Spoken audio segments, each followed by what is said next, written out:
What role does the customer have in defining brand and brand identity? Well, they actually have a really big role. So I'm going to go through some interesting just ideas that different marketers have come up with ways to metaphorize or kind of understand the customer's role in branding and brand creation and brand identity. So first, let's look at something called the four authors. So what this is saying is that there are four distinct groups of people that create a brand identity, that even though the company or the organization overall has a lot of say in what the brand looks like, they are not the only ones creating brand identity. So the first, of course, the most influential in some aspects is the firm itself. They're the ones that are creating the images. They're the ones who are putting the brand out there. They're the ones who are the initiators of brand. Okay, and they're also doing something called salient brand touchpoints. If we remember when we talked about salience before, these are the things that readily and easily come to mind. And so what the firm is trying to do is create touch points with the brand that are readily accessible in the minds of consumers so they can really understand what the product is supposed to represent. The next author is pop culture. So pop culture plays a really big role in whether or not a brand has a specific identity. If you remember in E.T., E.T. was supposed to use M&Ms. I don't know if you've seen E.T., it's kind of a classic, but was supposed to use M&Ms to lure the alien back to the child's home, and M&Ms did not want to have anything to do with this movie, and so instead they used Reese's Pieces.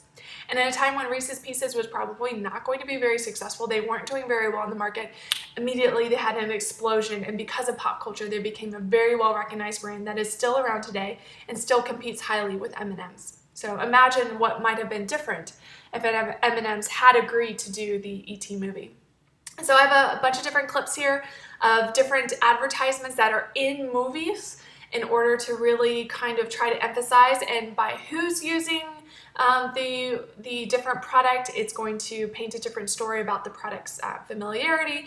Just like we have trade characters, who's using a product and how the product's being used in pop culture also plays an impact on the perceptions of that brand. So you want to be really careful when using your brand and other things. There's even a commercial here from Budweiser making fun of the use of branding in movies and films. So I highly recommend looking at those videos. They're a lot of fun. Next, we're going to look at influencers. These are considered the expert consumers in the market, or prosumers. These are the ones that get paid to give reviews or that have a strong voice in the marketplace. They could be trade magazines or guides that are well known, such as the Zagat Guide for dining. When they give some sort of recommendation, Michelin stars, those AAA, those kinds of organizations that are supposed to be third parties that are going to help determine brand quality, brand equity, brand identity.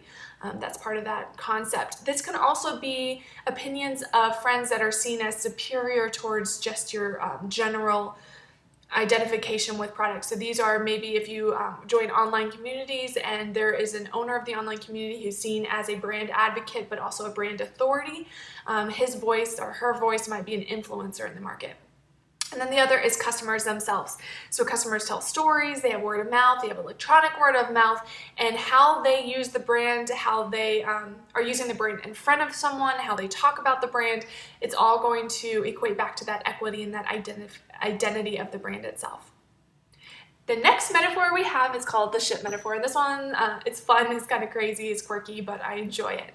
And so this is the idea that you are a fleet on the water that's trying to destroy the competition. So your brand is an individual ship itself. Okay, and this ship, you know you're facing this upcoming battle and you really want to win. So your brand manager is kind of the captain of the ship. He's the one or she's the one who's steering the ship into this battle and making sure you stay afloat, making sure you don't sink, making sure you're successful and that you win this battle. The other brands that are linked to your organization would be the other ships in the battle with you. So depending on how large your organization is, will determine how many ships you have in the fleet. But what's really important is that you don't want each ship to, and their brand manager to make their own decisions without taking in consideration the strategy of the entire organization put together. So even though each individual ship has their own control of their movements, there needs to be a unified movement with everyone and a unified strategy in order to be successful across the entire organization. Your competitors, of course, are the enemy ships.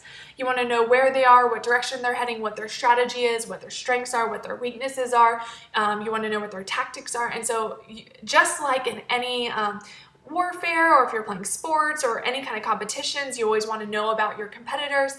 It's the same in this kind of metaphor. And then what about the customers? Well, the customers are the wins. They're the ones who are changing and shifting, and they're the ones who are determining who has the upper hand and who has the strength in the battle to come. So it's really important to know which way the winds are going to be blowing in order to strategically position yourself to use the winds to the best of your advantage. So this is the ship metaphor of branding. I really enjoy it.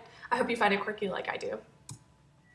And then this. Okay, if you watch any video in this entire section where you have to press on your own link and watch this video, I recommend this one. This is the cutest video, and it tells a lot about how even at a very early age we are identifying brands and brand logos, and we're also identifying what those logos mean to us. And so this is a video where a dad took a video of a bunch of logos and asked his 5-year-old son to talk about what each logo was and explain the logo, and it's absolutely adorable, but it also says a lot about the impacts of images on consumer culture at a very, very young age, and also the linkages we have, the emotions we link to these based on our experiences even as a 5-year-old. So a very cool video I recommend watching. And then this is just an example where at the end of the day, an orange is an orange. You know, you don't make oranges, they kind of grow themselves. You do different tactics to hopefully have better products. But if you can create a name or a brand that's well known, trusted, and recognized, you increase your brand equity. But what it comes back to is that the customer has to perceive that brand equity as positive. And that's really what leads to success. So the consumer plays a really large role in your brand equity and your brand identity.